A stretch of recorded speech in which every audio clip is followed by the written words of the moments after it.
Merci. Merci de cet accueil.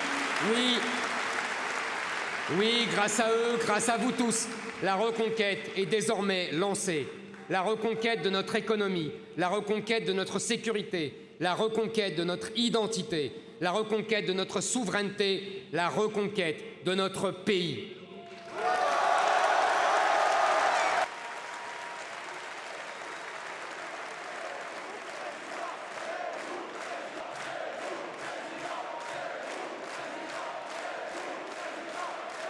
S'ils me détestent, c'est parce qu'ils vous détestent. S'ils me méprisent, c'est parce qu'ils vous méprisent.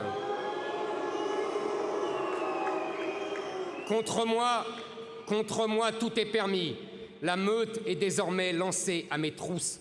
Mes adversaires veulent ma mort politique. Les journalistes veulent ma mort sociale. Et les djihadistes veulent ma mort tout court.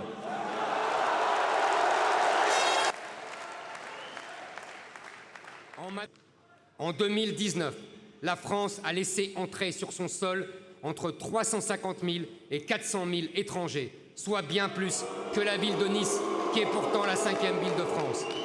À l'horizon d'un quinquennat, cela représente 2 millions d'entrées, l'équivalent de la ville de Paris.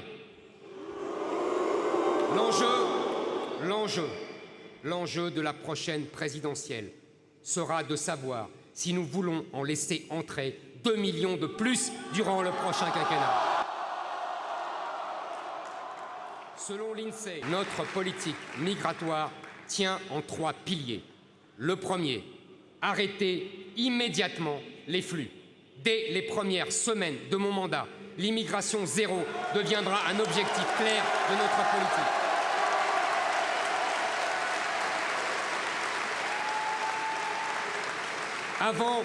Avant l'été prochain, je veux limiter le droit d'asile à une poignée d'individus chaque année pour redonner son sens à ce droit dévoyé.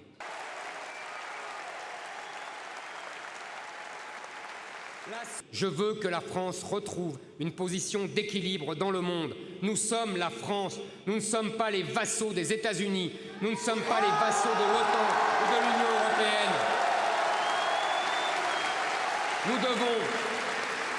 Nous devons parler avec tous les pays, les États-Unis, la Chine, la Russie, mais également nous méfier de tous, car la géopolitique n'est jamais un long fleuve tranquille. Nous devons retrouver notre rang, renouer avec notre puissance.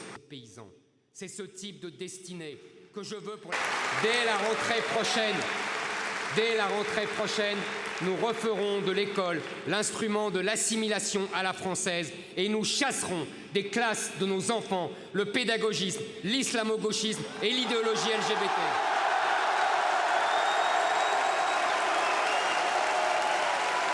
L'immigration de masse et l'insécurité permanente. Je le dis depuis des années. À l'époque, les économistes soi-disant sérieux nous moquaient. Je veux que la France redevienne une grande puissance industrielle mondiale.